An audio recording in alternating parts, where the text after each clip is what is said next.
Hello guys, welcome to study for success. Study for success के इस current affairs की quick revision series के छठे वीडियो में आपका स्वागत है। इस वीडियो में हम 6 सितंबर 2020 की सभी करंट अफेयर्स को एक बार देखेंगे। हमारे चैनल को फॉलो करने के लिए आप सब्सक्राइब करिए हमारे चैनल को और बेल आइकन को ज़रूर प्रेस करिए लेटेस्ट वीडियो और अपडेट के लिए। चलिए चलते हैं पहले क्वेश्चंस पे कि निम्न में से किस राज्य की विधानसभा ने राज्य के धरोहर स्थलों की सुरक्षा के लिए विधेयक पारित किया। किस राज्य की विधानसभा ने धरोहर स्थलों के लिए सुरक्षा विधेयक पारित किया? तो यह किया है असम विधानसभा ने। असम विधानसभा हाल ही में राज्य के धरोहर स्थलों की सुरक्षा के लिए विधेयक पारित किया है, क्योंकि वो ऐसे मूर्त धरोहर और विरासत स्थलों की रक्षा, संरक्षण और पुनर्स्थापन करना चाहती है जो अभी किसी भी राष्ट्रीय या राज्य कानून के तहत शामिल नहीं किए गए। तो इसका सही जवाब है ऑप्शन 3, असम विधानसभा, जिन्होंने अपनी राज्य की धरोहर स्थलों की सुरक्षा के लिए विधेयक को पारित किया है। अगले क्वेश्चन की तरफ बढ़ते हैं कि society of Indian automobile manufacturers SIAM ने किस ऑटोमोबाइल कंपनी के एमडी और सीईओ केनिच आयुकावा को अपना नया प्रेसिडेंट चुना है? तो इसका सही ऑप्शन है option 4, Maruti Suzuki. Maruti Suzuki company के एमडी और सीईओ केनिच आयुकावा को society of Indian automobiles manufacturers ने अपना नया प्रेसिडेंट 2 वर्ष के लिए चुना है। सियाम की एग्जीक्यूटिव कमेटी देश के ऑटोमोबाइल उद्योग की शीर्ष नियामक है। केनिच आयुकावा वर्ष 2013 के मारुति सुजुकी के एमडी और सीईओ हैं। वे अब सियाम के प्रेसिडेंट पद पर वह राजन बघेरा की जगह लेंगे। तो इस क्वेश्चन को नोट करिए और केनिच आयुकावा को नोट डाउन करिए कहीं पे अपनी नोटबुक में। इसको आप याद रखिए क्योंकि ये फैक्चुअल क्वेश्चंस हैं और फैक्चुअल क्वेश्चन से तथ्यों के पूछ लिया जाता है एग्ज़ाम में। ठीक है, किसकी जगह लेंगे, किसके पद पे आ रहे हैं? तो राजन बघेरा के पद पे वो आ रहे हैं। और किस पद पे आ रहे हैं? तो पद है एमडी और सीईओ का। ये पद पे रह चुके हैं, अब प्रेसिडेंट पद पे आ रहे हैं।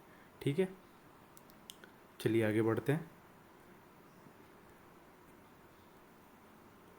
क्वेश्चन 3, इंजीनियरिंग सर्विसेज पोर्टफोलियो के विस्तार के उद्देश्य से किस कंपनी ने अमेरिका के कैलिडोस्कोप इनोवेशन का 4.2 करोड़ डॉलर में अधिग्रहण किया है?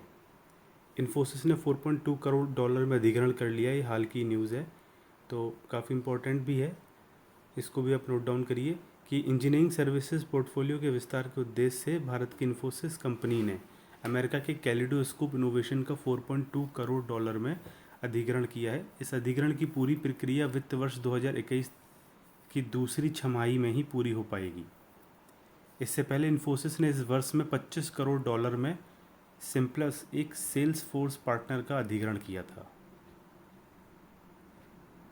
अगले क्वेश्चन की तरफ बढ़ते हैं कि राष्ट्रपति रामनाथ कोविंद ने शिक्षक दिवस पर देश के कितने अध्यापकों का वर्चुअल समारोह में सम्मानित किया? इसका सही ऑप्शन है ऑप्शन बी, 47 अध्यापकों का, जो कि इस प्रतिष्ठित पुरस्कार के लिए 6 मई से 25 जून के बीच में आवेदन का नामांकन के लिए इनकी पहले से ही मांग की गई थी, जिसमें 47 अध्यापकों को ही चुना गया है, चयन किया गया है इनका, जिसमें 18 अध्यापिकाएँ हैं, यानी कि 40% महिला टीचर्स हैं जिनको सम्मान मिला। और ये वर्चुअल सम्मान था जो राष्ट्रपति रामनाथ कोविंद की तरफ से इन अध्यापकों को शिक्षक दिवस पर दिया गया। तो टोटल अध्यापक कितने थे? 47 अध्यापक, जिनमें 18 अध्यापिकाएँ थीं, जो कि 40% हुई। ठीक है, अगले प्रश्न की तरफ बढ़ते हैं कि शिक्षा विभाग प्रदेश के सरकारी व गैर सरकारी 1,03,000 स्कूलों की किस मिशन और केयर फाउंडेशन के साथ देश का पहला पायलट प्रोजेक्ट शुरू किया है? प्रश्न को दोबारा पढ़ते हैं कि किस विभाग प्रदेश के सरकारी व गैर सरकारी 1,03,000 स्कूलों के लिए किस मिशन और केयर फाउंडेशन के साथ देश का पहला पायलट प्रोजेक्ट शुरू किया है? तो यह मिशन है मिशन ज्ञान। ऑप्शन बी है इसका सही उत्तर है मिशन ज्ञान। मिशन ज्ञान के बारे में देखते हैं कि शिक्षा विभाग प्रदेश के सरकारी व गैर सरकारी 1,03,000 करोड़ के 1,70,00,000 विद्यार्थियों के लिए मिशन ज्ञान और केयर फाउंडेशन के साथ देश का पहला पायलट प्रोजेक्ट शुरू किया। इस प्रोजेक्ट के प्रदेश के एक भी विद्यार्थी शिक्षण से वंचित नहीं होगा। इस प्रोजेक्ट में RBSE व CBSE जो बोर्ड हैं, RBSE व CBSE बोर्ड का 12वीं तक का पूरा पाठ्यक्रम ऑडियो वीडियो में होगा। तो मिशन ज्ञान ये जो है सरकार की तरफ से गैर सरकारी व सरकारी 1,03,000 करोड़ विद्यालय के 1,70,00,000 विद्यार्थियों के लिए है। अगले प्रश्न की तरफ बढ़ते हैं कि जम्मू और कश्मीर सरकार ने केंद्र शासित प्रदेश की जैव विविधता बायोडाइवर्सिटी के लिए दस्तावेज के लिए एक कितने सदस्यीय जैव विविधता परिषद का गठन किया। इसका ऑप्शन बी सही है, 10 सदस्यीय। बायोडाइवर्सिटी के लिए, जैव विविधता के लिए दस्तावेज के लिए कितने सदस्य की टीम का गठन किया जैव विविधता परिषद का। तो इसका सही ऑप्शन है बी, यानी कि 10 सदस्यीय टीम। जम्मू और कश्मीर सरकार ने हाल ही में केंद्र शासित प्रदेश के जैव विविधता के दस्तावेज के लिए एक 10 सदस्यीय जैव विविधता परिषद का गठन किया, जिसमें 5 पदेन सदस्य और 5 गैर आधिकारिक सदस्य होंगे। साथ ही जम्मू और कश्मीर वन अनुसंधान संस्थान निदेशक इस जैव विविधता परिषद के सदस्य सचिव के तौर पर कार्य करेंगे। अगले प्रश्न की तरफ कि इंडियन प्रीमियर लीग के सीजन 13 से सुरेश रैना और किस खिलाड़ी ने निजी कारणों से नाम वापस ले लिया है। हरभजन सिंह ने। IPL 13 में सुरेश रैना और हरभजन सिंह ने कुछ निजी कारणों से अपना नाम वापस ले लिया है। तो इसका सही ऑप्शन बी है, हरभजन सिंह। IPL 13 के सुरेश रैना और हरभजन सिंह ने निजी कारणों से अपना नाम वापस ले लिया, जबकि हरभजन ने IPL में सबसे ज़्यादा 1249 डॉट बॉल डालने का रिकॉर्ड बनाया है। सुरेश रैना टूर्नामेंट में सबसे ज़्यादा 5,368 रन बनाने वाले दूसरे बल्लेबाज हैं। IPL में 2 ही बल्लेबाज 5,000 से ज़्यादा रन बना सके हैं। क्वेश्चन 8, अगला प्रश्न। चीन से आसियान देशों में अपने फैक्ट्री की शिफ्ट करने वाली कंपनियों को किस देश ने सब्सिडी देने की घोषणा की है। अमेरिका, ऑस्ट्रेलिया, जापान या अफ्रीका। जापान ने घोषणा की है। निक्की की रिपोर्ट के अनुसार चीन से आसियान दूसरे देशों में अपने फैक्ट्री के शिफ्ट करने वाली कंपनियों को जापान ने सब्सिडी देने की घोषणा की है। जापान का सब्सिडी देने का उद्देश्य एक विशेष क्षेत्र पर अपनी निर्भरता का कम करना है और ऐसी प्रणाली विकसित करना है जो कि आपातकाल में चिकित्सा सामग्री और इलेक्ट्रॉनिक्स उपकरण की एक स्थायी आपूर्ति मुहैया करा सके, और जो कि चीन के द्वारा पूरी तरीके से उपलब्ध हो सकता है। अगले प्रश्न की तरफ, प्रश्न 9। रक्षा मंत्री श्री राजनाथ सिंह ने किस जगह पर आयोजित SCO, CSTO और CIS सदस्य देशों के साथ रक्षा मंत्रियों की संयुक्त बैठक की संबोधित किया है। अभी हाल ही में रक्षा मंत्री का ये विदेशी दौरा हुआ है। अगर आप लोगों ने न्यूज़ देखी हो तो ये मॉस्को, रूस में हुआ है, जहाँ पर एक प्रश्न कल भी मैंने इससे रिलेटेड कुछ क्वेश्चंस आए थे। तो सारे क्वेश्चंस इंटर रिलेटेड ही हैं। अगर आप डेली वीडियो को फॉलो करते हैं तो पूरे वीडियो फॉर्मेट में आपको सारे क्वेश्चंस मिल जाएंगे और उन्हें याद करना बहुत इजी रहेगा। अगर आपने वो कल का वीडियो नहीं देखा है तो आप वो कल का वीडियो प्लेलिस्ट में जाएं और एक एक करके डे वाइज सारी वीडियोस को कवर करते रहें।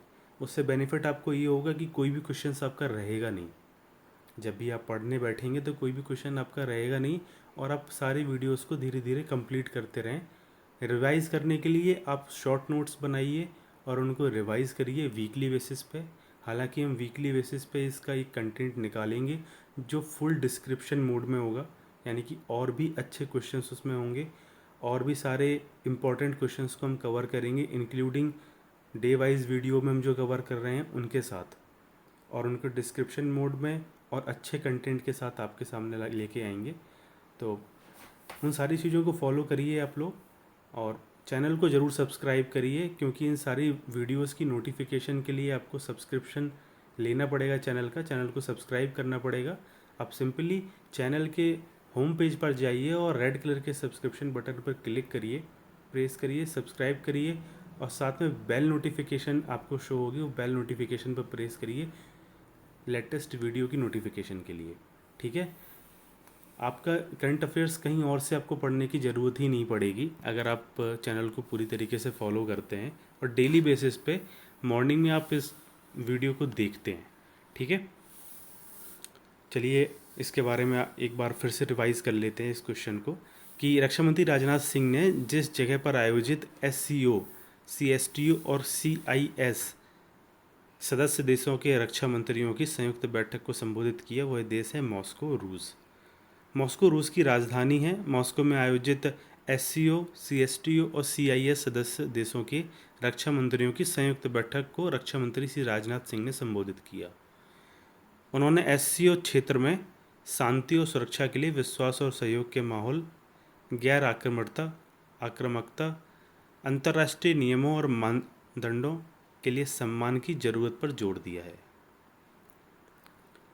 अगले प्रश्न की तरफ बढ़ते हैं कि निम्न में से किस देश की सरकार ने हाल ही में कैलेंडर, डायरी, त्यौहार, ग्रीटिंग कार्ड की छपाई पर प्रतिबंध लगा दिया। अब आप देखेंगे यही क्वेश्चन पहले भी पूछा जा चुका है, तो क्वेश्चंस रिपीट होंगे, उनसे रिलेटेड क्वेश्चंस रिपीट होंगे, तो आप वीडियोस को ज़रूर देखिए जिससे आपको एक कॉन्फिडेंस मिलेगा आगे तैयारी करने का। तो मैं इसका ऑप्शन आपको बता देता हूँ, अमेरिका, ऑस्ट्रेलिया, नेपाल। कुछ मिस प्रिंट है इसलिए चौथा ऑप्शन इसका है भारत। तो ये जो लागू किया गया वो भारत में किया गया। कैलेंडर, डायरी और त्यौहार, ग्रीटिंग कार्ड की छपाई पर प्रतिबंध लगाया गया है और डिजिटल फॉर्मेट को अपनाया गया जिससे लोगों के अंदर एक डिजिटल के लिए जागरूकता भी बढ़ी। भारत वित्त मंत्रालय द्वारा पारित आदेश के बाद भारत सरकार ने हाल ही में कैलेंडर, डायरी और त्यौहार, ग्रीटिंग कार्ड की छपाई पर प्रतिबंध लगा दिया है। देश के मंत्रालय ने सरकारी अंगों को ऐसी सामग्री प्रकाशित करने के लिए डिजिटल साधनों को अपनाने के लिए कहा। तो ये एक इनिशिएटिव है डिजिटल की तरफ मूव करने के लिए।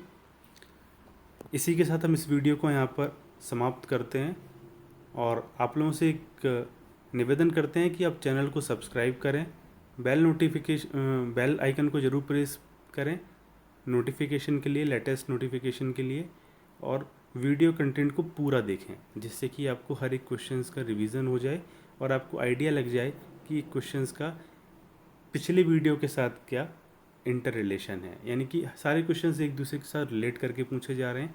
वीकली बेसिस पे हम एक वीकली कंटेंट निकालेंगे करंट अफेयर्स का। तो stay tune with us. Thank you so much. Welcome.